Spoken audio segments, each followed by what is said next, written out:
And so having not enough seats is a good problem to have for the message that we're trying to get out here today.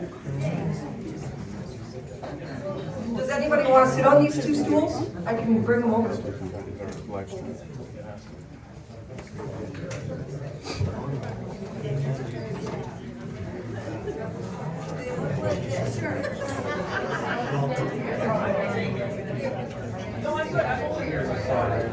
Anybody want the stool? And there's one chair right here. Come down, everybody.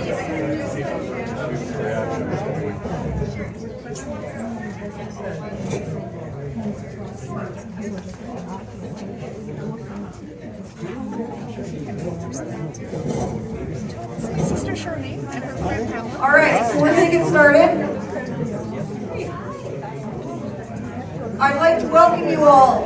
It's good to see so many people out this evening. Thank you, Medicine Hat, for getting out here tonight to hear this message. Let's give yourselves a hand.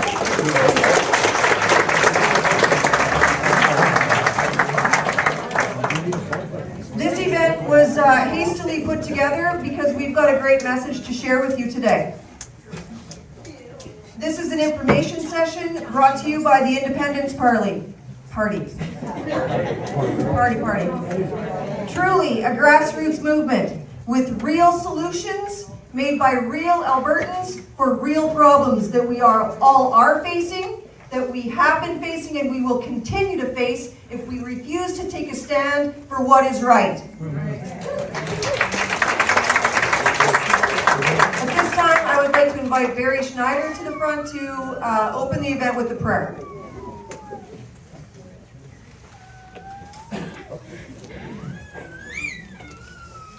A lot of familiar faces here.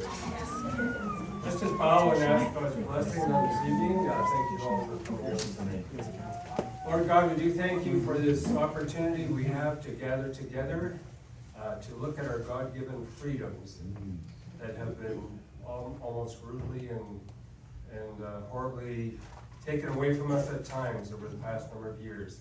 We thank you, Lord, that we're here to stand against and those kind of things that take away our freedoms.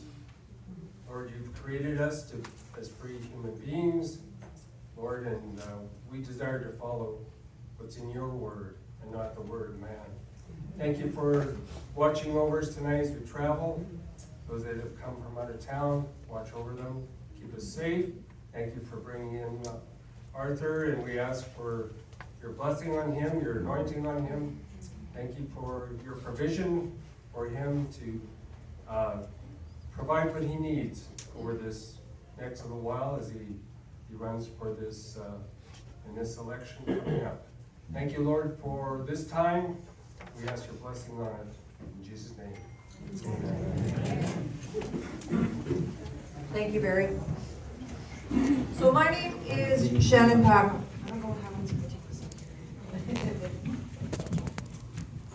I guess I don't take it out of here. Okay. So my name is Shannon Packham, and I'm from Patricia, Alberta, and I'm a teacher. I'm also a wife. My husband is probably one of the most patient men in Canada right now. I've got several beautiful children, and my biggest claim to fame, and one of the biggest reasons that I've been on the Freedom Trail this entire time, is for all of the littles that call me grandma. That's why I'm fighting so hard. So let me tell you a little bit about the Independence Party. We're more than just another party. This is a true freedom movement of the people, for the people. And we intend to continue this momentum in a true sweeping fashion across this entire province. We believe in integrity, we believe in honesty, we believe in transparency, and we believe in accountability to the people of Alberta. The last couple of months have truly been a whirlwind. We had a leadership race for the Independence Party. The candidates started out as friends and remained so to the very end. At one point during the debates, they actually stopped debating and hugged each other. Something that has never happened before at any other debate. Another point of interest that I'd like to share is that 68% of eligible voters for the Independence Party cast their ballot. That's also something that no party has that claim to fame. We are truly making history right now, my friends. And I invite all of you to join us. So let me just point out a couple things. And I know everybody will try to make it quick because you're standing. But anyways, we have the exit to this side here and also out the back door. The muster point is across the street and the washrooms are on this side. You're gonna have to climb over all these people to get there. I'd also like to point out that the fastest road is probably gonna be this way because those guys are gonna be in your way. Okay? Merchandise table, membership table at the back. We've got coffee and water over here to this side. So let's get started here, and I'm going to introduce our very first speaker. A well-known advocate for the poor and the homeless. A warrior who stands for human rights and free speech. He's a Canadian clergyman, a civil and human rights activist. He is a Canadian who was born in Poland, growing up under a communist regime, seeing soldiers with machine guns and tanks in the streets.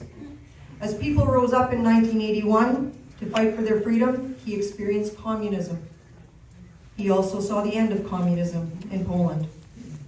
As a teenager, he immigrated to Greece, and in 1995 he came to Canada. He's been involved in many different businesses, such as shipping and distribution, building and development. He also owned and operated a high-end Calgary magazine called Calgary Living. He became a successful businessman with over 30 full-time employees, 50 job sites, and many contractors. After experiencing his own miracle with the birth of his first child, he shifted his gears and dedicated his life to serving God. By serving and protecting the people, he has worked tirelessly with the homeless on the streets of Calgary. In 2005, with the homelessness at a climax, he used his own savings to put himself into the fight for every human being that was falling through the cracks. You also may recognize his name from the media of late, with his involvement in the convoys, and maybe even for getting arrested for feeding the homeless and preaching the word of God. Ladies and gentlemen, I could go on and on about this gentleman. Without further ado, please help me in welcoming Pastor Artur Pawlowski.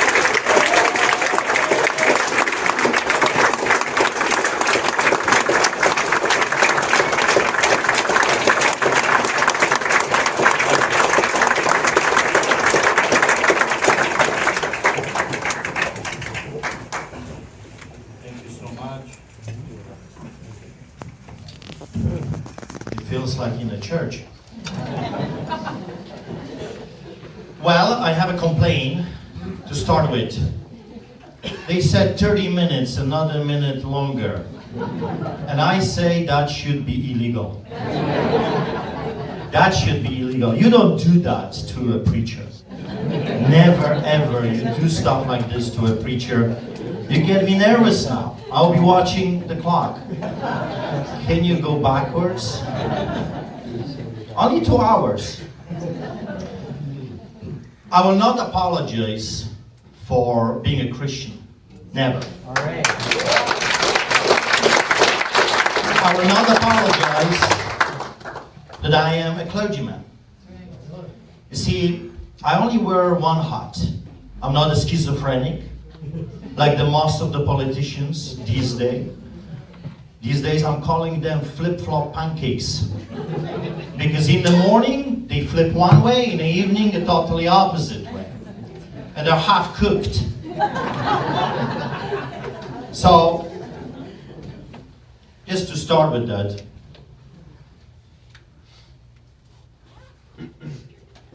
what is independence? Why have I got myself into this fight from the political realm? I have been around politicians and political parties all my life, starting from Poland. By the way, my wife is over there, Marzena. She was the one that was smuggling. Yeah, we were terrible people, we were smugglers. She was a smuggler, smuggling pamphlets during the Solidarity movement in Poland against the communism. And if you know anything about communism and socialism, if she was caught, her parents would go to prison for 1 year, 5 years, who knows for how long. But before they would take you to prison, they would torture you, they would beat you up, they would strip you from everything. That's communism. That's tyranny. I remember my parents were sick and tired of this tyranny, and one day they decided to move to Greece.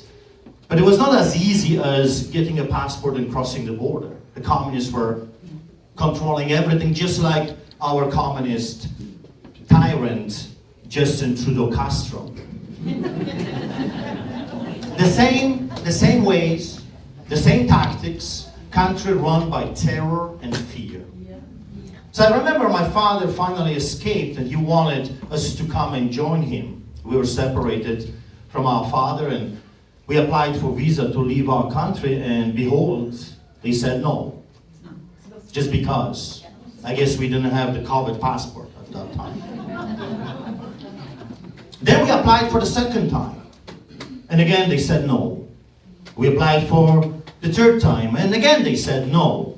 So the only way to leave the country was doing it illegally, which if you were caught, and my mother's mom was caught, and she went to prison for forging documents, for trying to escape communism, and my wife was born in prison under communism. So freedom is very dear to us. If you know my story, if you know our family, my grandfather escaped from Siberia. It took him a year to come to Poland. My grandma was caught with my great uncle by the Russians and they escaped from the police custody. I tried that, by the way. I guess I'm the biggest failure in my family because the jails that are made here are something else. It felt like Matrix. You couldn't dig a tunnel. They give you a wooden, they give you a plastic spoon. Well, I tried to use my toothbrush, but it's a tiny little one. I think they think we're midgets in prison. That didn't work out. So, impossible task. And I'm telling you, I had lots of time to think. What could I do to follow in the footsteps of my great-grandfather? Couldn't find any way out. So I stayed. But I had a lot of time to think. And here is what I was thinking. I was thinking to myself that those people will never let me live my life in peace. And even though we escaped, finally, my parents sold everything they had and we boarded a big boat and went to Turkey. Out of all the places, Turkey. And then from Turkey to Greece. And we started all over again. We were living there for a number of years. We established a good business, and then Canadian government said, come to Canada. We had a meeting with an officer in Athens, and here is what he said to us. Come to Canada. Canada is the freest country on earth, and in Canada, no one will ever persecute you for your faith. That's over 100 court cases later, 16 arrests, 40 COVID tickets, over 100 court cases so far. I think I broke some kind of a Guinness record. I think some people actually suspect that they love me so much that they always want to have me very close. I don't know if that's true or not, but definitely they love to have me around, locked. As I was sitting in that solitary cell, I realized they're not going to let me live my life in peace. And I'm here to testify to you that that's the only thing I wanted to do. Feed the poor, be a pastor, preach, take it or leave it, like it or hate it, I don't care.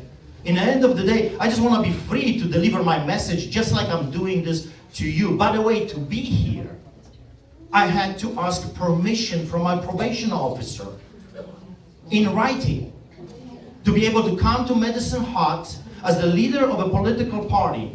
I needed a permission from the tyrannical government to talk to the people. That's how low we have fallen. That's how far we have fallen from democracy. So as I was sitting over there and they were piling up more charges, charges after charges, I didn't know what to do. I turned to God. That's what we do, Christians. And I started to pray, and of course I talked to my wife, and they were messing with my phone privileges. They were trying to isolate me, segregate me. I was in solitary confinement, just like you were. Just like the whole country was. Away from our loved ones, away from those that we care about. You could not go to see your grandparents. You could not go to see your children, because if you did, they said they're going to send SWAT team. In Calgary, I remember during Christmas, out of all the times during the year, they said, if you will participate in Christmas, Halloween was okay, but if you participate in Christmas, then we're going to send the police to patrol the streets and see how many cars are in front of your house. Do you remember that time? I do. I'll tell you, they are not willing. I can't forget, because I'm still facing a trial for that.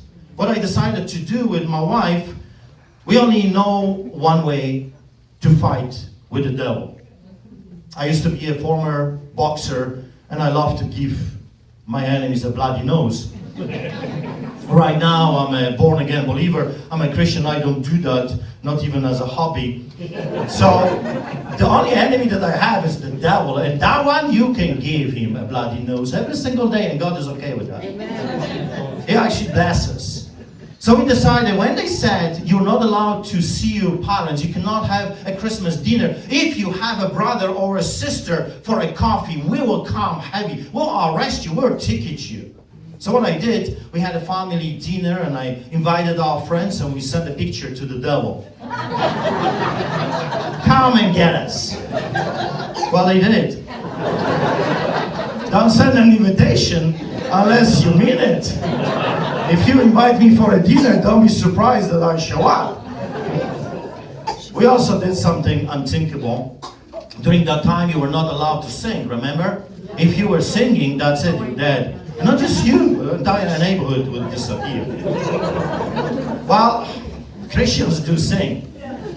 That's what we do. Before every service, before every time I have an opportunity to share the gospel with the people, we have worship session. So they said, we're canceling Christmas and you're not allowed to have it. That's it. What we did, we invited the whole city and surrounding areas to the biggest Christmas celebration in the country. And thousands showed up. We also had 52 police cars.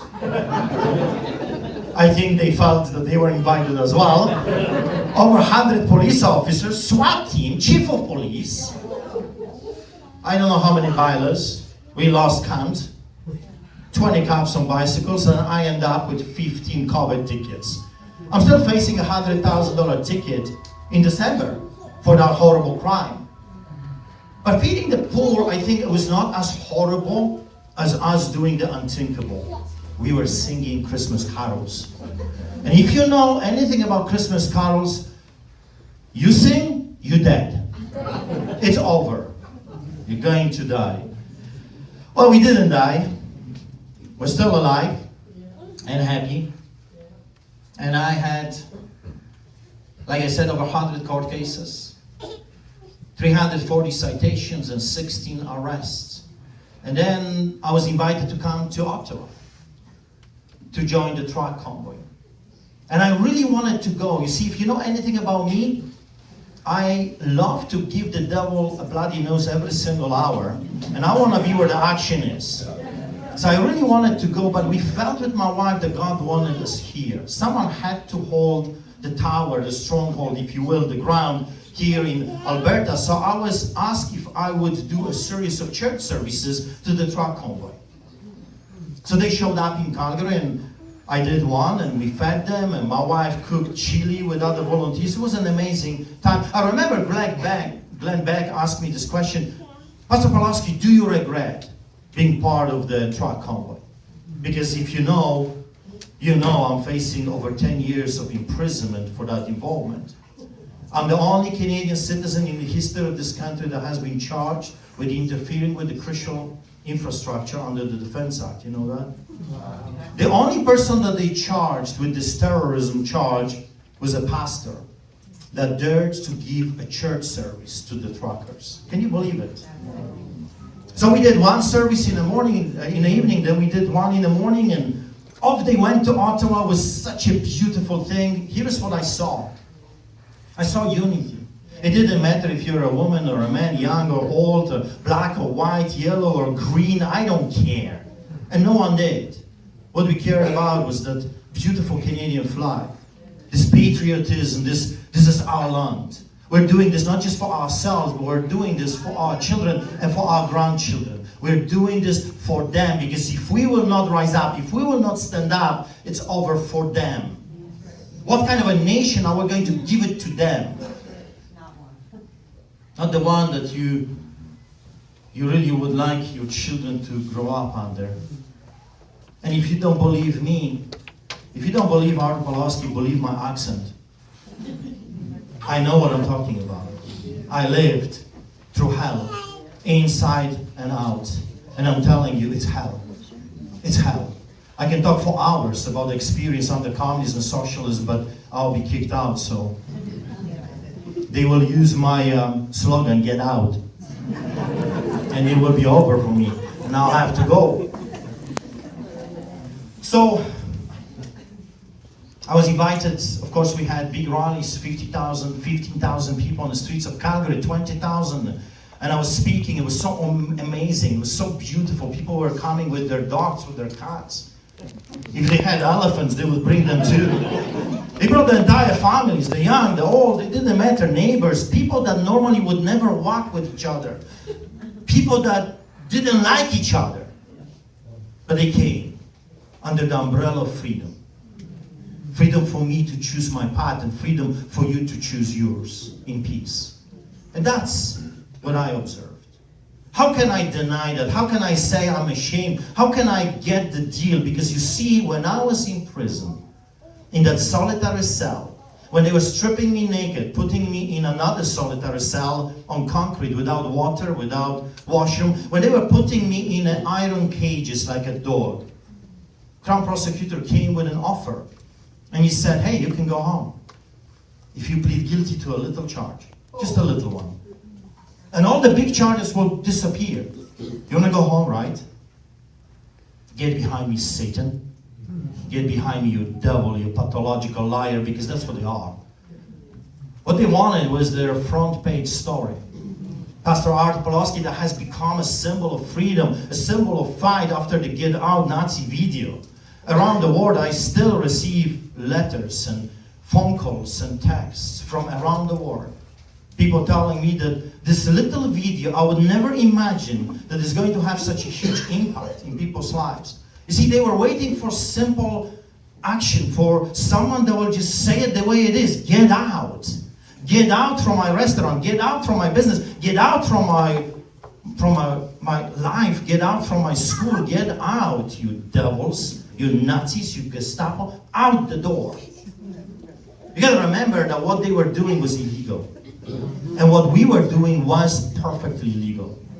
They invaded our space against the Criminal Code of Canada, Section 176, 1, 2, and 3. They are lawbreakers. We are not the lawbreakers. They are criminals.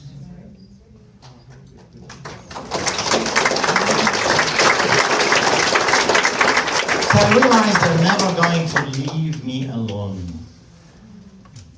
in that cell. But before they arrested me, and I was arrested by RCMP, SWAT team, Calgary police, and they had an entire team with cameras just to record the arrest. Total insanity. I felt like El Chapo of Alberta, Al Capone of Canada, you know, Escobar of Calgary. Crazy stuff. Before that, I was invited to Milk River and Coots for simple reason. They needed a support. They needed a clergyman. They wanted a clergyman to come and pray with them and worship and just give them hope. Is that not what they were after? Hope? Hopelessness all around the world. You see, that's where they get you. When they segregate you and they isolate you and they rob you from hope, they will subdue you like a slave, thinking that there is absolutely nothing you can do about it. But that's not true. That's not true. Our God is bigger than their God. Amen. And He's God of freedom. My Jesus died on that cross so you can be free. It says in His word, what comes to me is free indeed. And perfect love casts all fears away. That's the Bible. So they were after that. If you can ask yourself why they were attacking churches and clergymen, that's why. Because we, real Christians, we understand that God is bigger than the devil. They can have all the armies, they can have all the guns. But me and my God, we are always the majority. Amen. I was in Milk River. I conducted the church service. We were worshiping. We had the Lord's Supper. It was a great time, minus 35. But hey, my grandfather was in Siberia, so I guess I have it in the blood. I call it Alberta, my little Siberia. Now it's actually not that bad. So I did the service in Milk River, and then, believe it or not, our CMP came. They were videotaping me. And okay, hey, hi. Say hi to Mom. And then I went to them and I asked them, can you move your vehicle so I can go to goods? Because the only blockade I saw was the RCMP cars. So I asked them, can you move the vehicle so I can go to goods? Okay, and they did it. I didn't have to monkey around, go around, and I had a plan. Okay, another one. But we did not have to use it. We went to goods. It was beautiful. The people were absolutely amazing. Don't believe the lies that they were trying to hurt our CMP officers. All of that is a made-up lie. Made-up lie. I was there. I think the operatives were also there. I think the CCs and our CMP officers were undercover, trying to cause trouble, trying to do something extra. It was an inside job. And in the end of the day, the courts will decide if those 4 boys that are presently in prison were guilty or not. I don't know. I don't remember them. But I'll tell you what I saw. And they took me everywhere. In the basement, all around, they showed me everything. And I'm telling you, there were no guns, no ammunition. There was not even a talk about any violence. And if you listen to my speech, 3 times I've told them, this is not violent opposition. This is not a violent this is not a violent revolution. This is a civil rights movement, solidarity style. We are not the violent ones. Them. They are the violent ones. And of course my speech was proven right, truthful, when they were using horses against peaceful protesters in Artur. Yeah. They are the real villains. I finished my sermon. We were having a Lord's Supper. We were singing the unthinkable, the songs for God. And they let me go back home. We had about 20,000 people next Saturday at the rally, and I was planning to take some politicians, some good politicians, to Coutts to negotiate with the Kenyan government how we can fix this problem.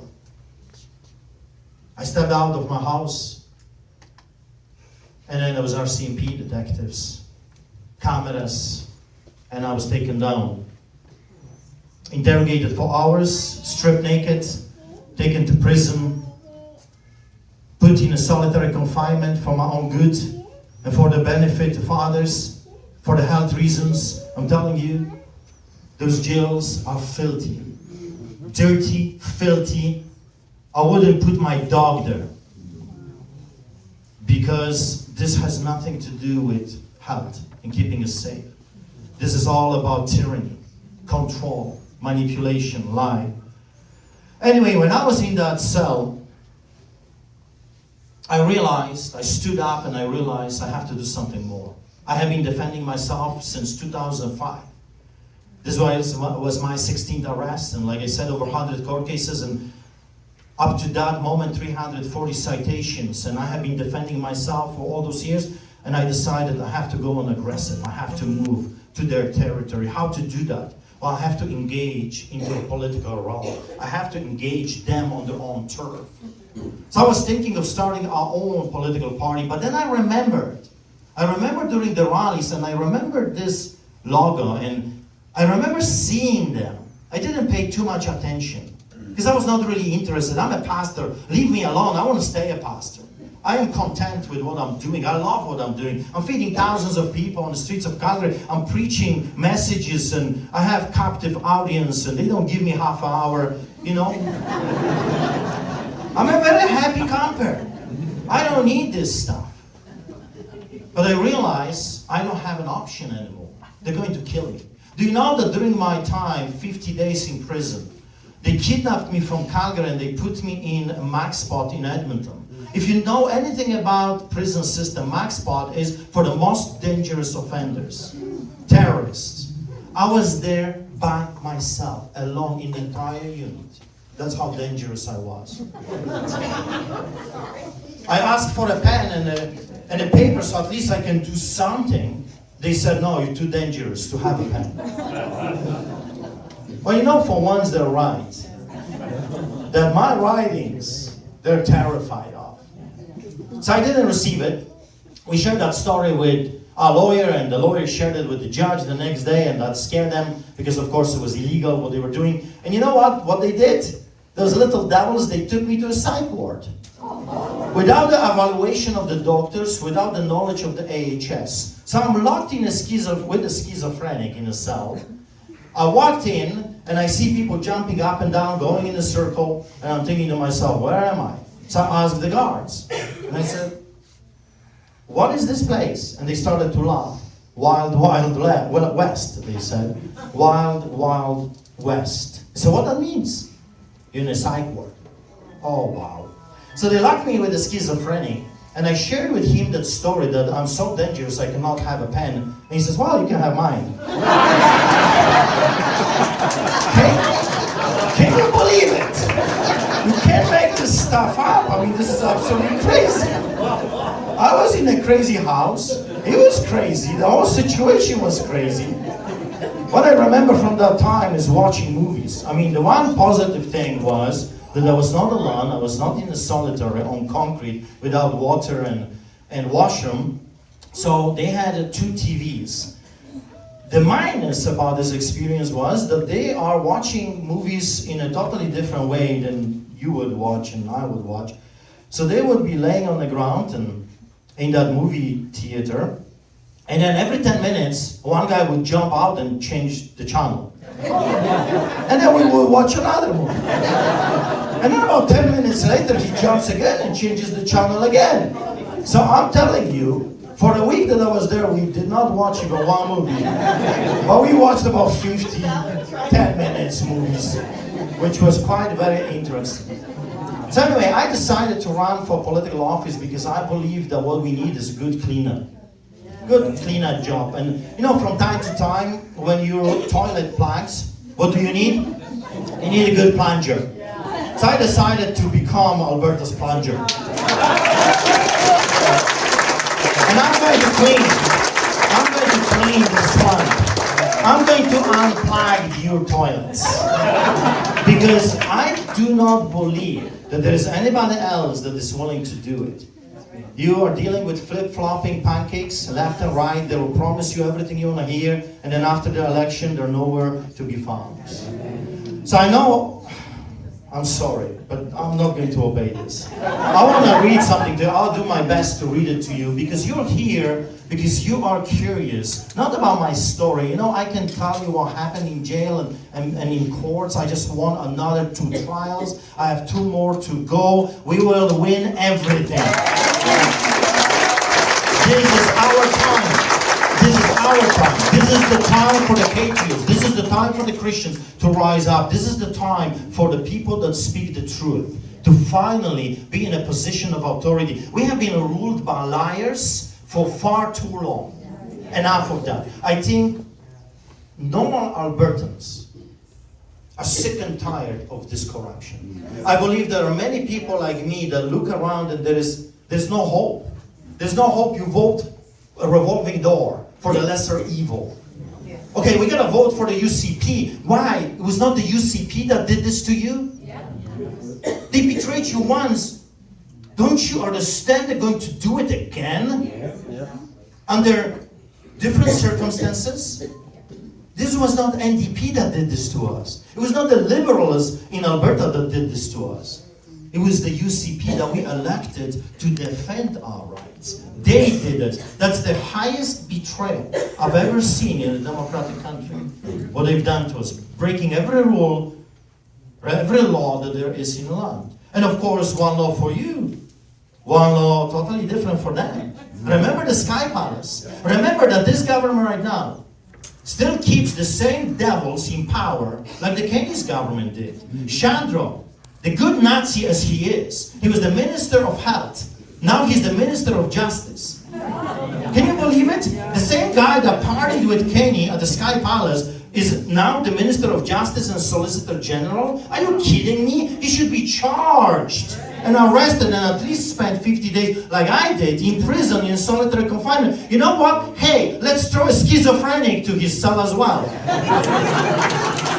As a bonus, free bonus. I will give him a pen. We're not as crazy as they are. So I want to tell you, independence.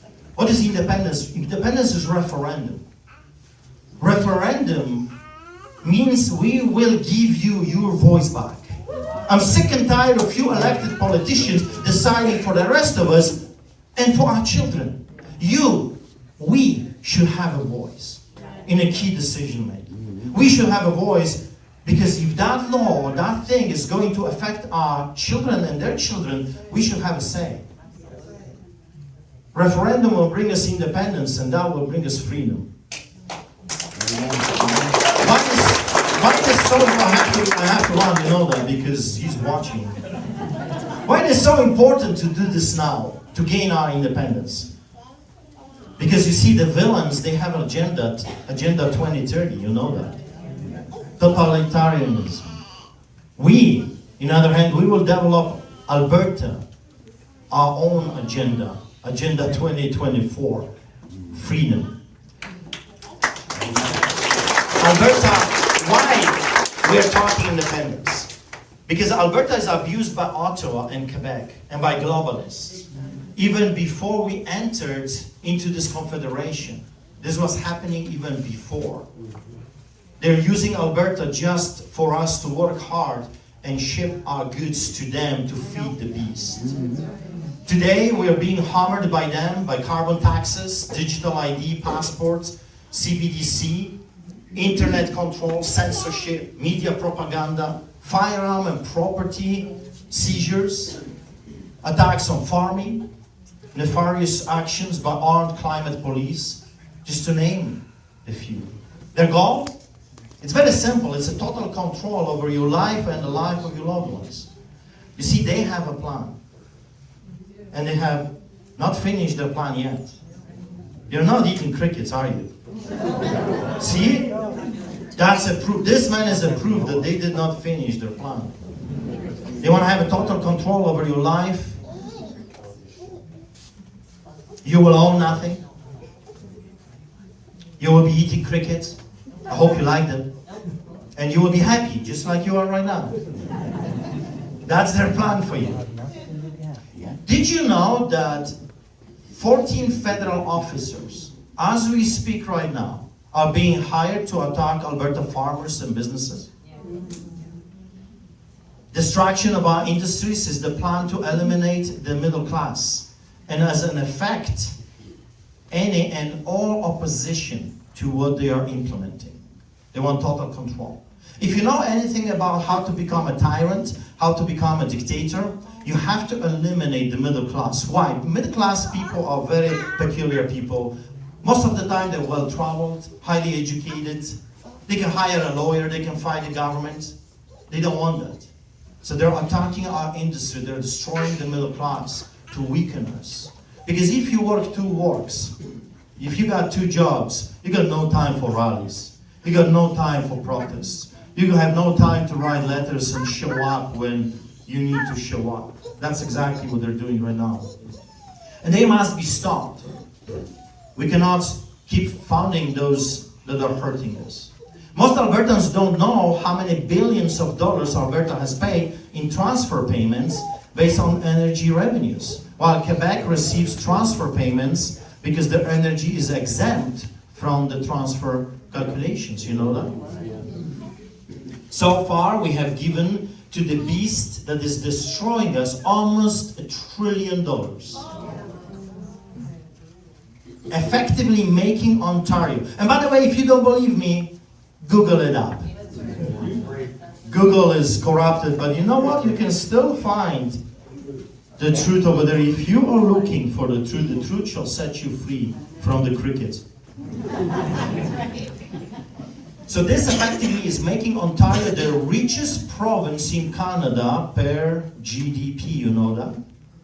Excuse me, why do I have to pay them while they're the richest? They should be paying us. But you see, everything has been designed in this way. You're the slaves, they are your masters. So my question is why? Why keep doing it? Why do we have to work so hard, sacrificing the future of our children in order to appease those that despise and hate us? They hate our children, they hate our way of life. You see, we don't want to separate from Canada. We are Canadians, we love this land. This is my land. I came here because I love this land. They separated from Canada. They, Quebecers, and people from Ontario, they separated from us. They have sent us the divorce papers. This year, Ottawa legislated to preserve the number of Quebec's seats in the House of Commons, even though population decline requires a 1-seat reduction. Did you know small New Brunswick and Nova Scotia have 10 senators each, while Alberta only has 6? Same for Saskatchewan and Manitoba, ensuring Western weakness. We must not give up any more sovereignty to the UN, WEF, and WHO. We're not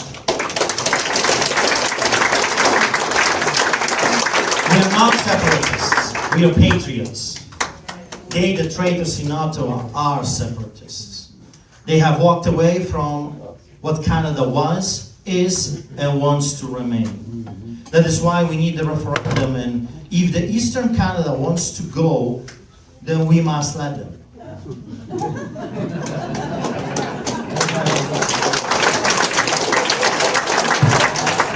You see, why am I telling this to you? Because there is fear. There is fear in the land that if we leave Canada, then suddenly we're going to be hurting. Well, obviously those that are believing this propaganda do not understand how rich and powerful this land is. If we get our independence, we would become the Saudi Arabia of North America. With our own police force.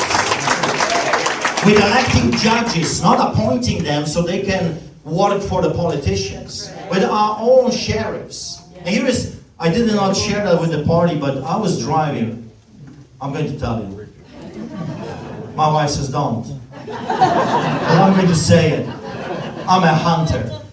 I love hunting. I absolutely love hunting. And maybe that's why I love the farmers too, because at least you understand the difference between a buck and a doe. When you talk to most of the city folks, they think that you can have 2 does and a family can start. 2 cows will make a calf. Can you believe it? Well, they do. Bizarre stuff, I'm telling you. We need to bring sanity back to the school system.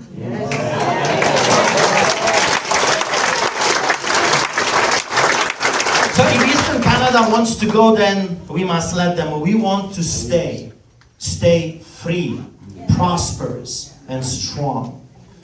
You see, we are the breadbasket of Canada. We are the energy of Canada. We demand fair and equal treatment within the Confederation. We are not Ottawa's doormat. We are Albertans.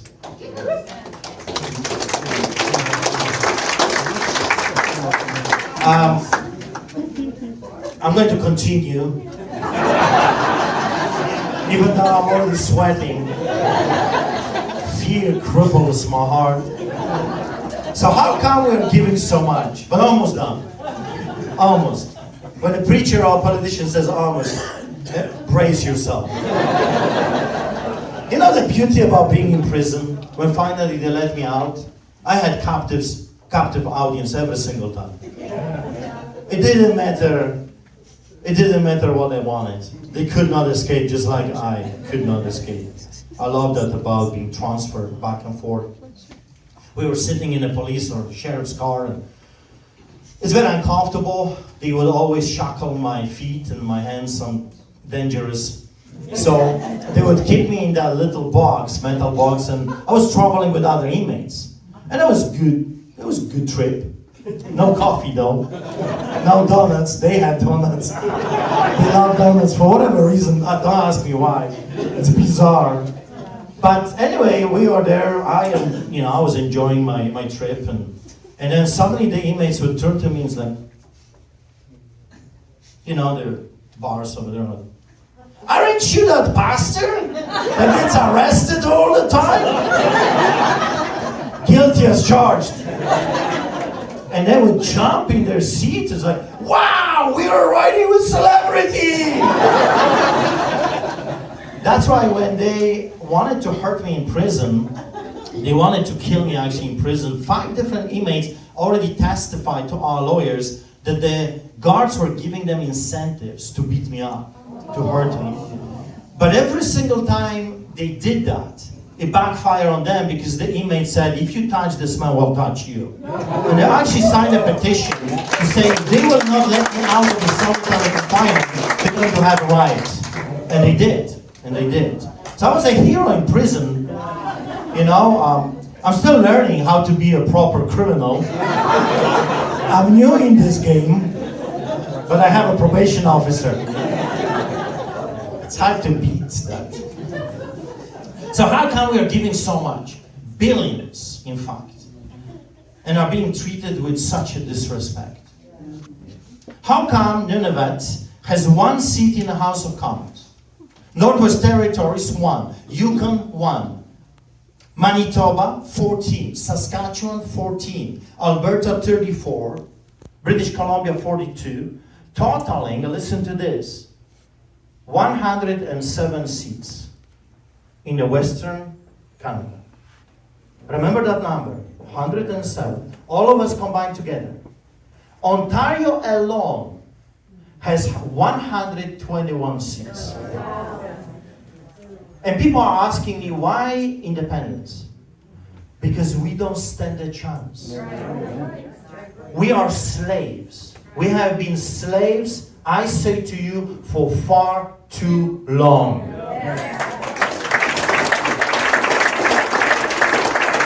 We are being outvoted every single time. And with the support of the Quebec, with its 78 seats, we are done for. There is absolutely nothing we can do. New Brunswick has 10 seats, Nova Scotia 11, Newfoundland and Labrador 7, and Prince Edward Island 4 seats. So we have 338 MPs. Ontario and Quebec together have 199 votes, outvoting the rest of the country as they please every single time. There cannot be equality in such a biased system. And I will end with that. If you want to listen to the continuation, I wish you were in the church and I had control over it. Then I'm going to continue in Brooks in 2 days. The same time, I believe 6:30 in Brooks. And I'll tell you the rest of the story. Oh my God, the time. I'm going to talk to them after. I want you to welcome a dear friend of mine, a person that came to me originally with Vicky and Katrine, and when I was let out of the prison, being on house arrest, they came to visit me and they say, hey, we need you. Would you consider running for the leadership of this party?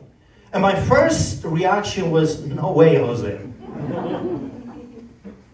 Can you see you're stupid? I'm not interested at all. However, do you remember what I said in the solitary? That I have to do something. I have to engage them on their own turf. And the only way we can do it peacefully no violent way, is to engage them in the political arena. And I believe we can do this. I believe that we have enough people in this beautiful province of ours that understand what is at stake. And you can listen to the flip-flopping pancakes all day long, but they're going to betray you because they're professional politicians, they're career politicians. I said at the very beginning, and I said that to them, if I am to run and win, I'll never, ever become a professional or career politician. I want to remain a pastor. I'll still preach in a church. I'll still feed the poor. And not just on the streets of Calgary, I'll be feeding 4.5 million Albertans.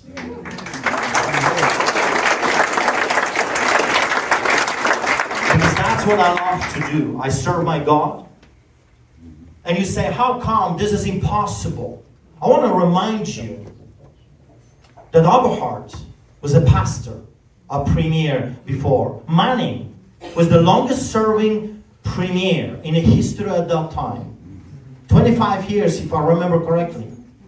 And he was preaching every Sunday to his church. Actually, he was preaching every Sunday, and the listeners, the number was over 600,000 listeners on the radio. We've done it before, we can do it again. So I want you to stand up and welcome Blayone, our candidate for the Medicine Hat and Bruce area, my good friend. So, I'd just like to tell a little bit about myself. I was born in Taber, and we lived in Raymond until I was 6. And our father moved us north to northern Alberta for opportunity.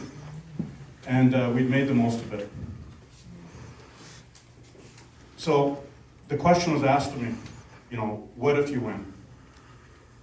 My wife and I would move here, absolutely. Alberta is our home. We're very passionate about that. We're not beholden to one area. And it's been an absolute pleasure and an honor traveling this province from one corner to the other, going to all the communities, meeting people. It's been a blessing through these difficult times to meet so many courageous and brave people, so many leaders. And it's just been inspiring for me to be a part of it. So I've been very blessed in life. I've been married to my beautiful and amazing wife, Dana, for 31 years. We have 2 beautiful children, young adult children now. I'm an uncle to over 40 nieces and nephews. Yeah, come from a family of 9. Every single one of us was born in a different town across Western Canada. So I do come from humble beginnings. And there was many times we didn't have any food in our home. We learned the value of hard work, perseverance, honesty. And all of us, through opportunities of Alberta, we lifted ourselves up. I do have a protective instinct, as a lot of people who know me know that. And another reason why I'm here. I do love this province, and I love all the people in it. I'm passionate about that. So as I said, I volunteered in the UCP once, sorry, step back a bit. At the beginning of 2015, my wife and I sold our oil field service company. And then I had time to volunteer in politics. And I volunteered in the UCP, and I dove right in. And I campaigned for 3 MLAs in the north, Pawlowski, Dan Williams, and Pat Wren out of Slave Lake. Poured my heart and soul into it. Even before COVID began, I was calling out the theft of our money. What I saw, what I heard, there's no other word for it but disgusting. They look down upon us. They really do. And it disturbed me. So I left on May 14th, 2020, tried to reason with them and rationalize with them. I was told by 2 different MLAs that COVID was far less purported than it was. They knew it was. It didn't matter. They weren't turning back. And so we didn't know. Now we do. We know what this is all about. As Pastor Art says, this is about control and power. So I'm also a proud Métis with Indigenous ancestral ties that go back long ago on this land. To my 4th great-grandfather, Chief Black Powder, and my 3rd great-uncle, Chief Big Bear. And they were 2 ferocious leaders of their time. Unfortunately, my great-grandfather, he died a broken and betrayed man, but he fought hard for his people. And there's 2 quotes from back in their time that resonate passionate in me today. The first one was when they're talking to the government of their time, they said, come to us as men. Do not come to us with trinkets, as they do today. When I say trinkets, is using our own capital to bribe people, right? The second one was, I will not live with a noose around my neck, and neither will I, nor allow my children to, or your children to.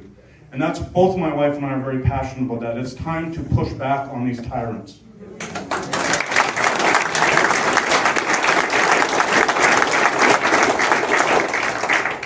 So when I left the UCP, and I instantly began searching for something new and inspiring. I was part of the Alberta Unity Project, one of the founders, and that fell apart due to self-serving interest. And then I'm the co-founder and former president of the Alberta Prosperity Project. I left that organization on April 4th to go to the Independence Party. I knew. There was many unity summits we had. I was the first one to send out the email. The first Unity Summit we had was on May 23rd of 2021 in Nisku, Alberta. And it was during the hard lockdown. And I felt anybody that would consider the solution of a referendum on independence were invited. And 50 people showed up, but everybody was the same except for one, the Independence Party. They came in later conversations also with an open mind and open hearts. And the former leader, Vicky Bayford, was the only one to participate at the table of that prosperity project. And so it was an easy decision for me. We are your friends and neighbors, and we stand with you all, firmly with you. We have no politicians at our table. We don't want them, we don't need them. So we wish to restore accountability, integrity, transparency, honesty, and respect into our governance structure. And the only way we can do that is for us to do it ourselves, to stand together and get that job done. So we wish to defend the personal property and land rights and water rights of Albertans. To reform government. It's too big, it's too massive, it's out of control. We need smaller government that are accountable to the citizens.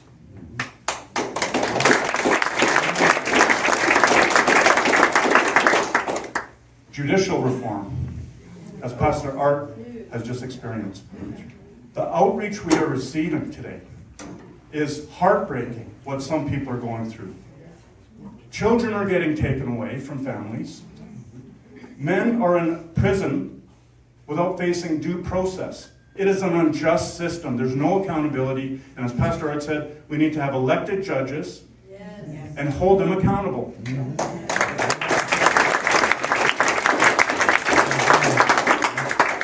We are in dire need of tax reform. It's time the politicians respected our capital and kept their grubby hands out of our pockets.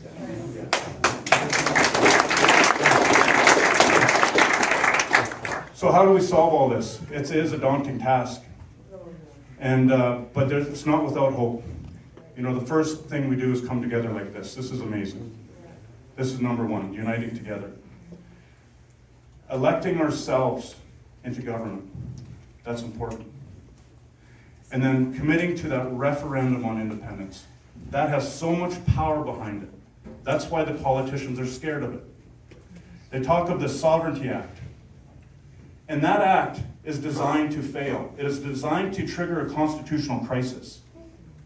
And the politicians promoting that plan are already flip-flopping on it. They're stating that they will abide by the Supreme Court ruling. Of course they will. They know that. And there's no leverage there to stop anything. Nothing will change. But guess what? That's a win for them.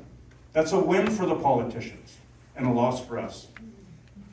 So we better do something about that. And the first thing is understanding that they're liars. I think we all know that in this room. Yeah. So they will never enact any policy that brings back accountability. There was a policy that came to be, and I advocated for it. It's free vote in the UCP. It became a policy, but it's meaningless. I didn't know it at the time, I was naive, but the Premier decides when it's enacted. So that's what happened. And understanding now in these organizations, whoever you're talking about, Take Back Alberta, they want to fix these existing political organizations, but they don't mean fix it. They just mean they want you to vote for it again. Keep the same old, same old. So to address the important issues and the well-being of all Albertans, leverage is needed. We're seeing rising energy and food costs, lost resource opportunities, rising carbon taxes, judicial imbalances, healthcare sovereignty is lost, as well as the resurgence of the climate change agenda. More government control is all that is. So this WEF climate change agenda will be a wrecking ball to all our resource opportunities in Alberta. And public service are waking up to this. I had outreach from a head of a public union, and he said, and it shocked me, he said, we know we're on the verge of losing everything, our jobs, our pensions, everything. And he's watching us close. This is across the board, crosses all political party lines, all demographics of life. So to secure Alberta's national and global sovereignty, to defend ourselves, the Independence Party holds firm to holding a referendum on independence. To solve the regulatory issues, Alberta's right to reject carbon taxes, develop our natural resources, oil sands, natural gas, pipelines and rail to tidal waters, and eastern regions of Canada. To end equalization, net federal transfers out of Alberta. To address Alberta's lack of representation in the Parliament, in the Supreme Court, and in the Senate. To fix the justice system properly, we also need this leverage. And of course, to expel the WF from Alberta, we also need this leverage.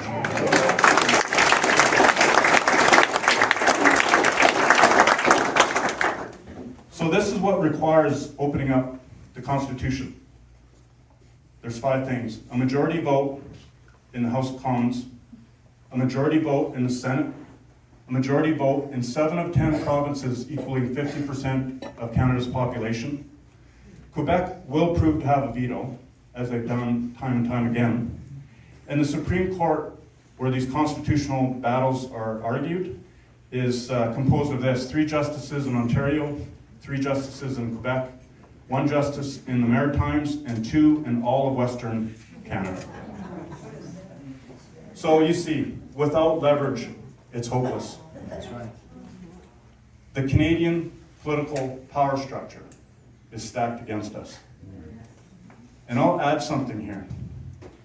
The people behind the UCP, who is that? No, the Canadian, exactly, Stephen Harper, the conservative power structure of Canada. It's all hands on deck right now for them in Alberta. They do not wish for us to have this conversation. It scares the living heck out of them. If they lose, or when they lose Alberta, it's game over. And they know that. So we have no legal constitutional authority in ending carbon taxes equalization as the Sovereignty Act proposes. It's a nonsense plan. A referendum on independence, however, is our legal and moral obligation. So lastly, for far too long, Indigenous peoples also have been excluded from the table of government. It's time that they too had a say in having a seat at the table of government and helped us create a new nation of Alberta together.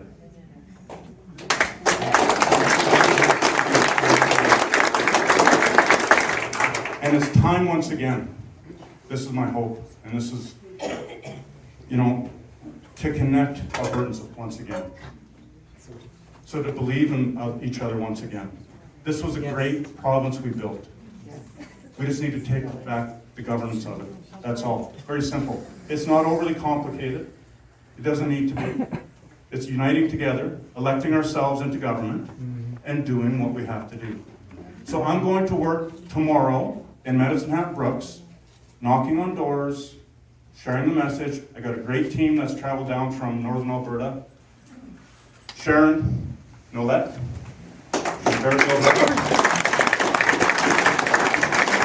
Tracy Halliday from Grand Prairie, Alberta. Shannon Packham from Brooks. Tom's from Medicine Hat here.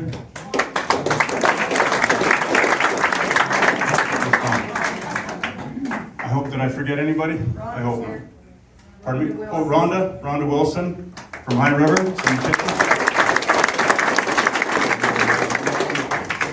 So yeah, we'd like to take a few questions and have a conversation, and maybe Pastor Art can finish telling his story.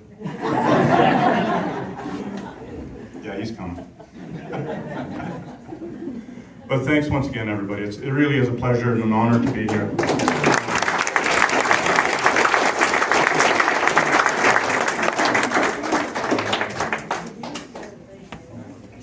No, I can't finish the story because it's in Brooks. I already promised it's going to be in Brooks. But we want to answer your questions. I know you have a question, right? Very simple. I did not get this gentleman's name. Bob. Bob Blayone, so B-L-A-Y-O-N-E. He is our own Alberta's own Bob the Builder. And with him, we will build independent Alberta. Do you have any questions? So you decided to run in the Medicine Hat? Yes. Is this just recent? Yeah, a few days ago, I've been thinking about it, also, but I'm looking forward to having a conversation with the Premier of Alberta.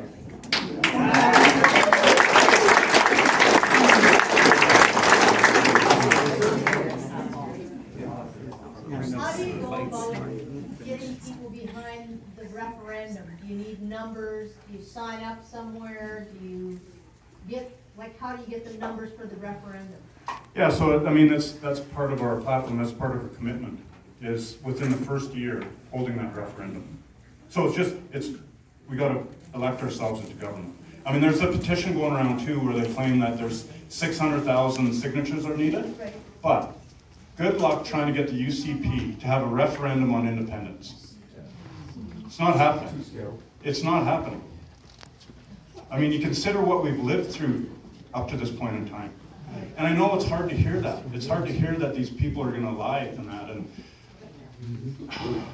I have different philosophy than some of the executive at APP. Right? This is what we're talking about. I have no trust in any politician. Todd Lowen is a very good friend of mine. I got to tell a story that will help maybe answer this question. It took months and months of hard work through the help of our dear friend, Dr. Roger Hodgkinson. He connected me to these international experts, Dr. Paul Alexander, Dr. Peter McCullough, Dr. Robert Malone, and on and on. So, a meeting was held on November 10th, 2021 with 10 Alberta MLAs. Todd Lowen was one of them. It was decided by that group of MLAs that Shane Getson from Lac St. Anne would table the research of those great men in the legislature. Once tabled, and I have this in email, I'd be happy to send it out far and wide. Once it was tabled, it would become source documents. It would have opened up the conversation. It didn't happen. So 2 months after that day, I phoned my friend, and I was very upset. I said, what are you waiting for? You have a duty to do this. You literally could save people's lives. Bob, I don't want to look like an extremist, was his reply. I haven't talked to him since. I say this, I cannot forgive my friend when his sin is perpetual and people are still being given that jab. And we know now beyond a shadow of a doubt what it's doing. And still they do nothing. So tell me, please, and no offense, but they're not going to do anything to change this structure. They don't want to be held accountable. They're going to try to sweep this under the rug. And just pretend it never happened. No. They will be held accountable. Friends or not.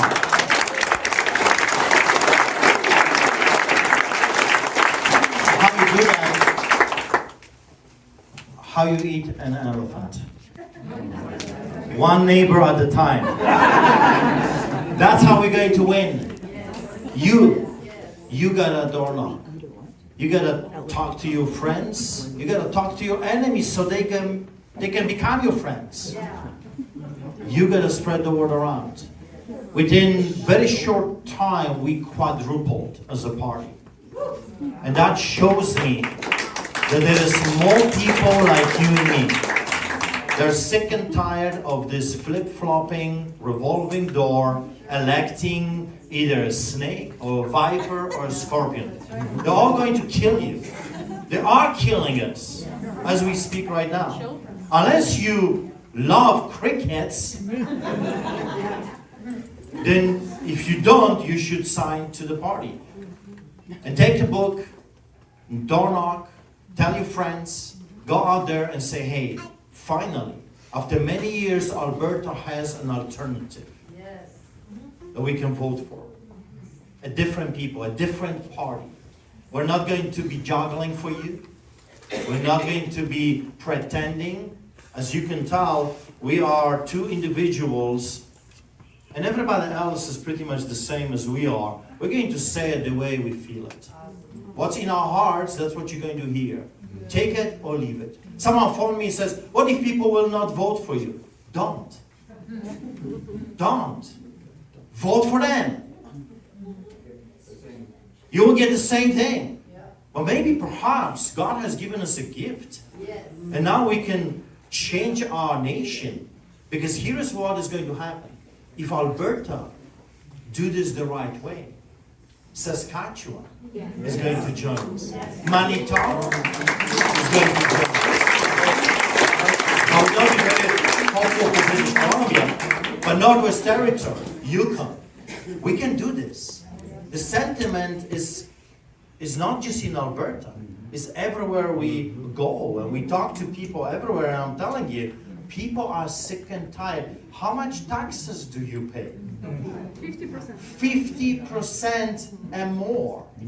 Hidden tax, this tax on top of the tax. Do you know that when the kings were collecting taxes, historically speaking, it was only 5, 6, 7%. When they raised to 10, there was uproar. We are paying half of our money to those snakes. And we're feeding them, and now we are complaining that they have so much venom. We gave them the money to have this venom. Now we gotta cut it. Take it back what's rightfully ours. Here is a friend of mine says, if 10% is good enough for God, it can be good enough for the government.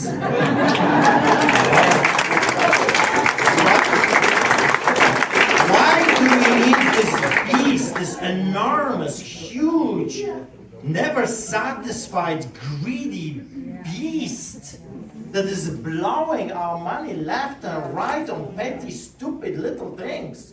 In Calgary, they erected $500,000 circles. Why? Only God knows. They don't even know. That's what they're doing with our money. Do you know that Canada has 3 million people living under the poverty line? Do you know that we're facing in Calgary alone 15 to 20,000 different individuals? They're battling homelessness. Do you know that we have 3,000 to 5,000 permanent homeless people in Calgary? Do you know that native reserves, some of them have no clean water because of corruption? Do you know that we have children starving in Canada and we send money to other foreign nations? I'm asking why? Take care of our own children first.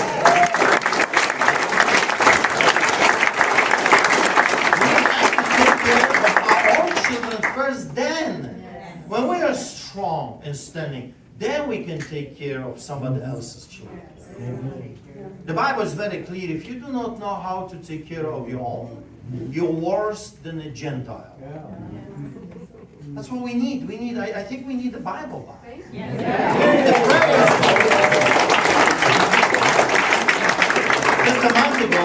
Just a month ago, I was standing before the judge.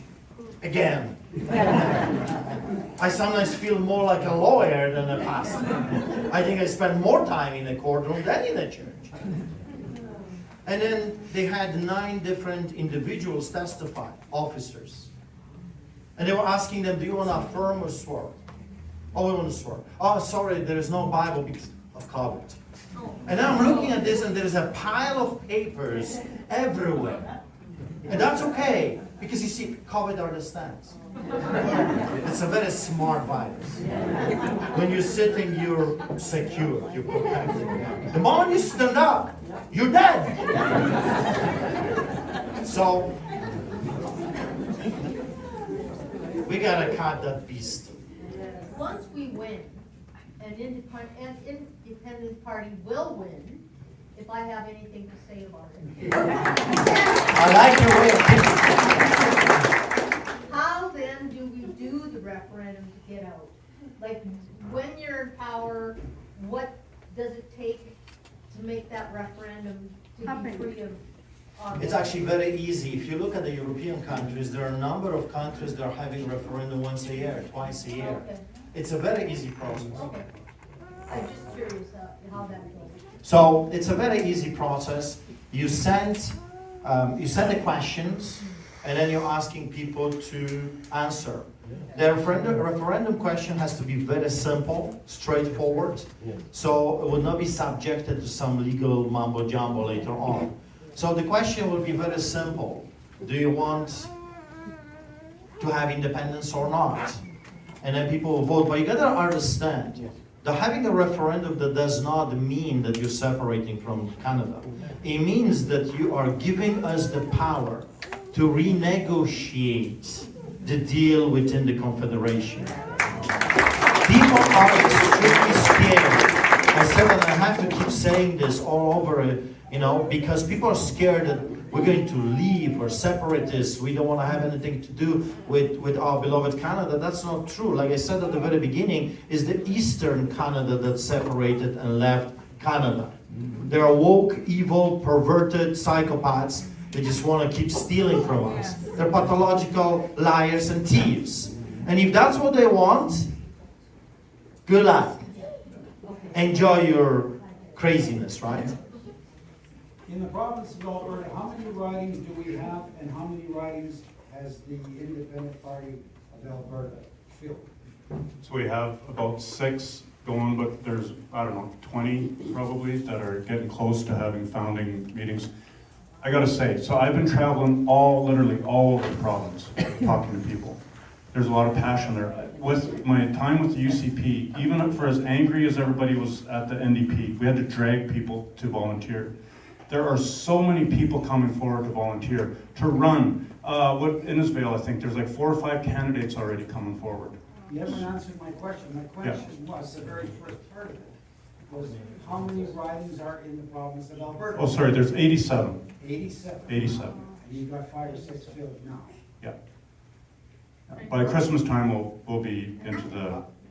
But why? Because we're not interested to have candidates just for the sake of the numbers. We want to screen them. We want the right people for the job. Because they already tried to infiltrate us, okay? If you know the story, you know that I was already offered a bribe not to do this. I was already offered a very good, beautiful, with lots of money position within the government. And I'm not interested. I don't want to be in a slave pit. So we're taking our time. We're taking our time. We're looking for the right people that are doing this for the right reasons.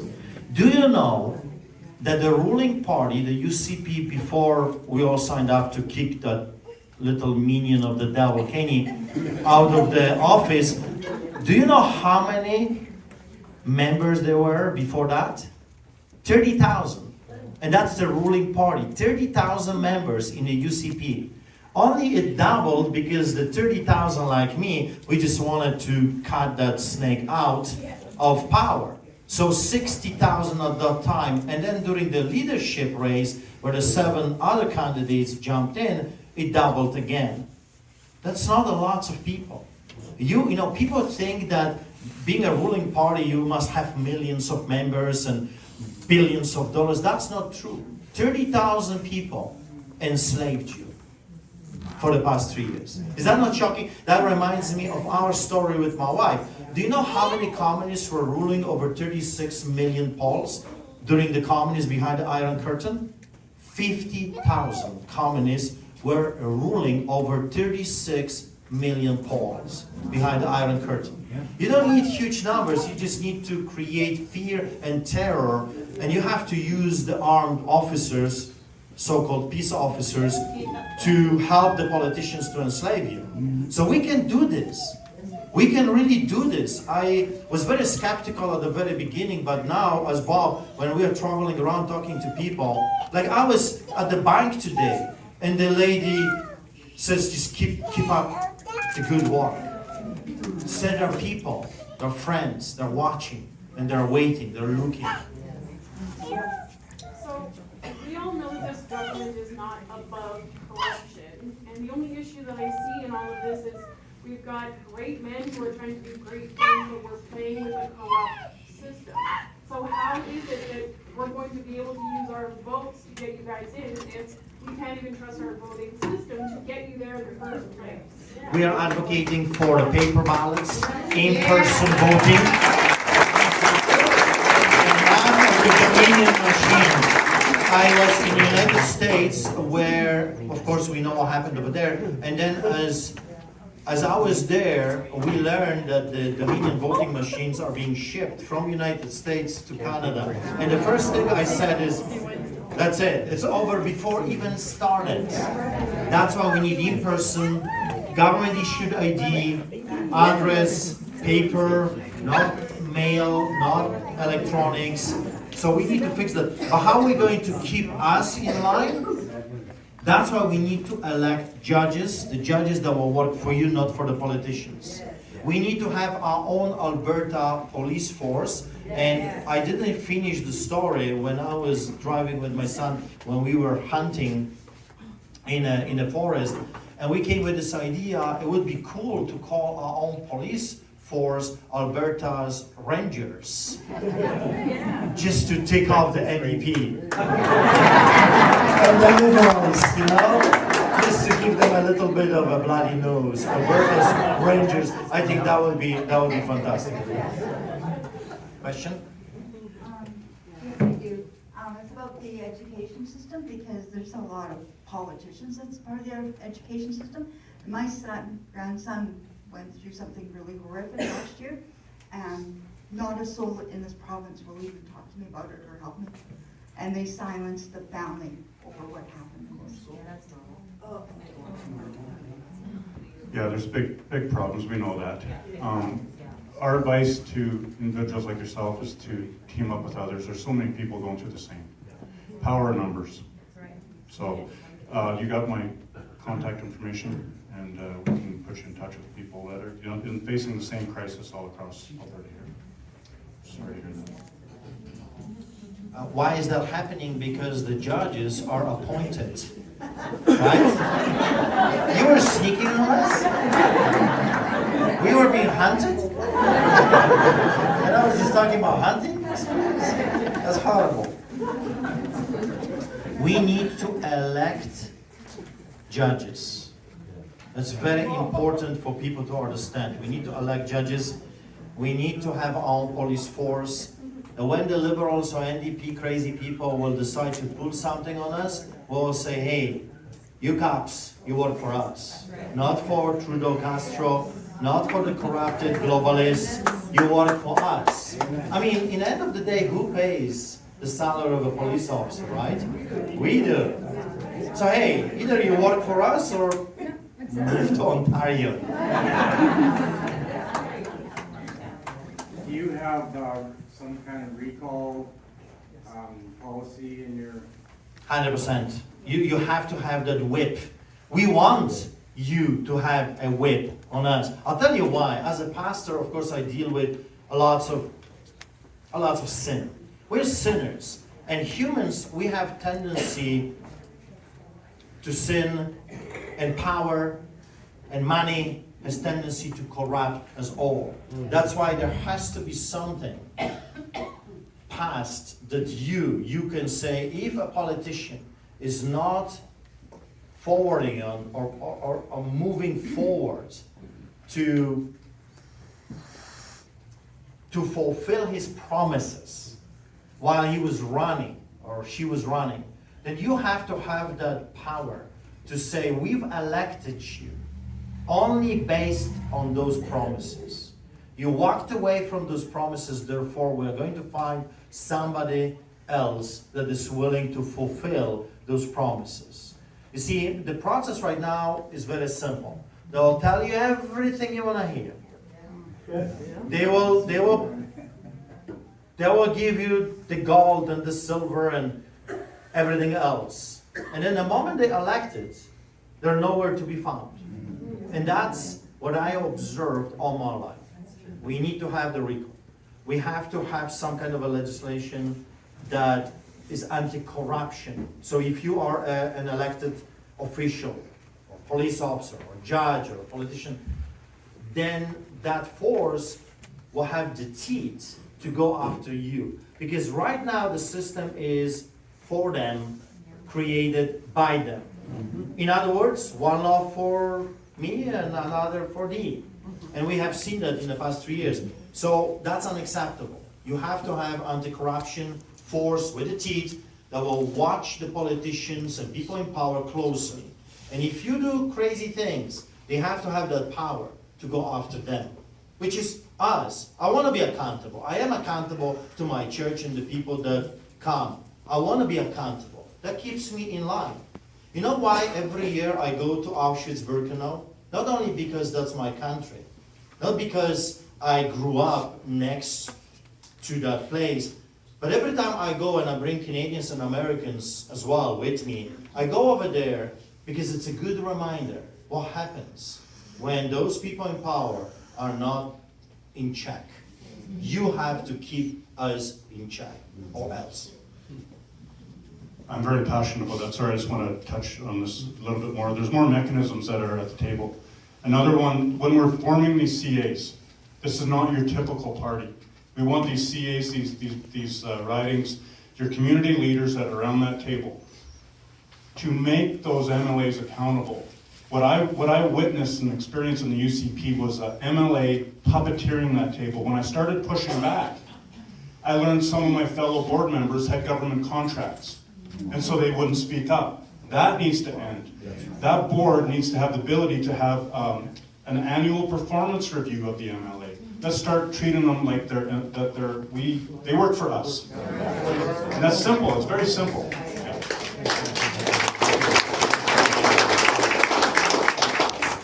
Well, I can give you a good example. And by the way, Arthur, I watched your interview on Rebel News, and I'll tell you after I listened to what you said. That Kenny, I'll tell you what, I could do that, man. I'm in a back alley. But anyway, now here is a glorified example of a politician. I was watching a forum on Rebel News the other day, and it was a fellow from Saskatchewan, belongs to the Buffalo Party, I think it's called. Have you heard of that? Okay. Well, he specifically went to where what's our new leader in no. Bouvier. He went to a meeting of his in Saskatoon, and he wouldn't answer any questions. But this fella, his name's Friesen, he went up to him. Do you know who I'm talking about? I know, yeah, I know. Okay. Well, he went up specifically and said, "Can I get a picture of you?" And he shook hands with him, and then he asked him a question about, it was in regard to the WEF. And guess what Bouvier said? He played dumb. And in this forum, there was two guys there talking about this, and they said he was out lying. So this is the guy we've got our hopes up. Right. So I think you probably know this, but Stephen Harper in 2009 brought in the Sustainable Development Act. That's like a mechanism for what we're living here. Sustainable Development Goals are a mechanism of the WF. Harper was sending multiple ministers to the World Economic Forum. Yeah, 5 of them. John Baird being one of them. John Baird was Pierre Poilievre's co-chair of his campaign team. I could go on. I have an article that I wrote, and it's all public information, and I urge everybody to look at it, go on the links, all the links are there. It is astonishing what they've been doing to us. I was a staunch conservative. I was a Harper fan. I didn't know any of that was going on. The former chief of staff to Jason Kenney, Jamie Huckabee, originally from Lethbridge. Yeah? I learned on October 31st of 2020 just where Jamie came from. I had meetings with him. I knew Jamie, the UCP. He was the vice president of Garson Larman Group out of New York City. It's a global lobby organization. On the board of directors, the Barack Obama campaign, Hillary Clinton, the Democrat national chairman, and this individual, Joseph Stiglitz. I promise you, he is not our friend. And he is one of these architects of what we're living in right now. These are not conservative leaders in our country. We've been conned, and it's time to change things. The last thing, just a second. You know, this is the problem we're facing. We are waiting for a savior to come and rescue us. But let me tell you, as a pastor, the Savior has already come. Now the Savior is pointing a finger at you and me and says, you rise up, you stand up. Whose country is this, Pierre's or ours? So we gotta rise up, we gotta stand up, and we gotta fight for what's rightfully ours. Don't wait for them, don't wait for those. You know how many saviors we already had in Alberta? Every devil shows up, he's a new savior. I lived through many of those saviors in the media. I'm telling you, I'm not waiting anymore. We already have a savior. And now it's up to us to rise up, stand up, start knocking, get the party going, and win what's rightfully is ours. That's all.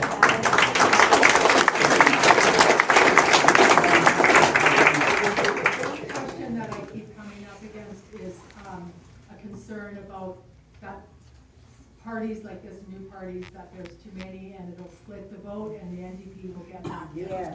So that's, I can talk about that.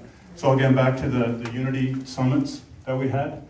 It's the Wild Rose everybody's referring to, right? Why don't we come together with the Wild Rose? We tried many conversations, and obviously there's two teams, two factions there. And you know, I have no animosity. There's good Albertans that are trying to do right by us also, but they are dead in the water right now. They are. And so I talked to both sides, and you know, they're patient and they're doing, but our door is always open. It is. And we hope that they come over. I mean, there's Wild Roads boards that are more than welcome to come on site here and come with us. It's not about a brand.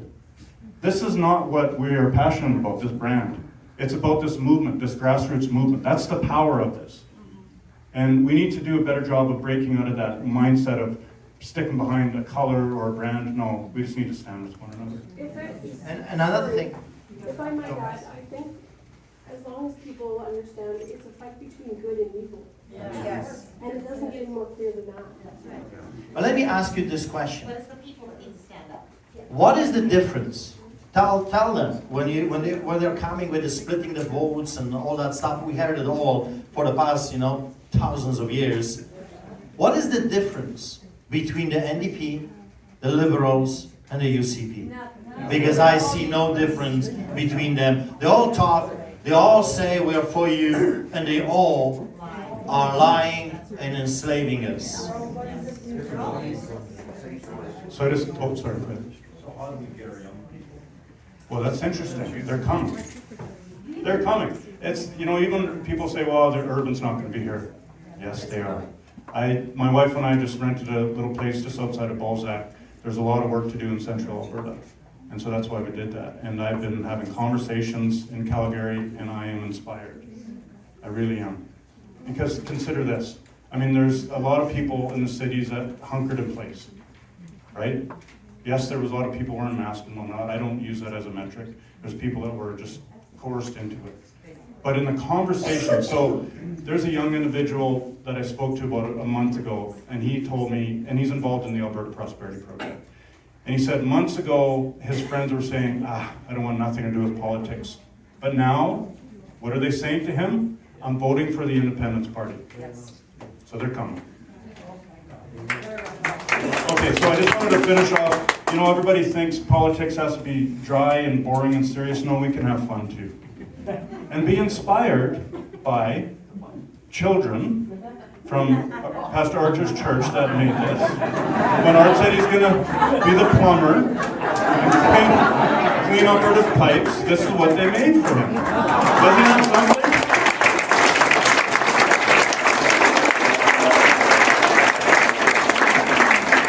So for a fundraiser, we're going to start just for fun, you know, auctioning these off to make money.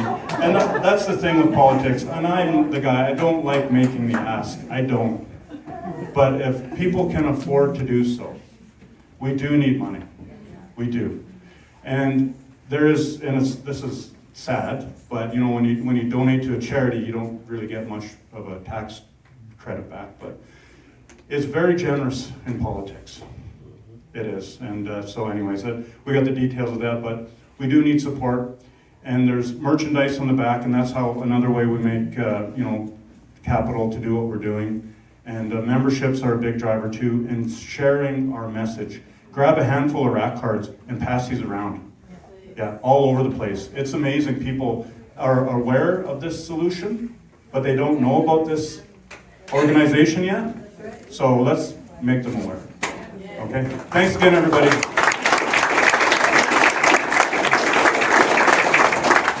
So, ladies and gentlemen, just before you go, I have a big ask myself. We are going to be working really hard in the Brooks Medicine Hat constituency in the next 3 weeks because we have to. We have one chance to get Bob Blayone elected in this constituency, and I need all of your help to do that. How do you do that, you ask? Well, you grab a handful of rack cards when you leave. You buy a membership before you leave, and you sign up to be a volunteer. Jennifer is just outside the door there. She's got a book with, and she'll take names and numbers, and we will give you all of the material and training so that you can help us get this job done. That's all we ask. We've got a short time, and I'll tell you what, we have one chance to elect an independent-minded government, and it starts with Bob Blayone and Brooks Medicine Hat. Let's give a big round of applause for Bob and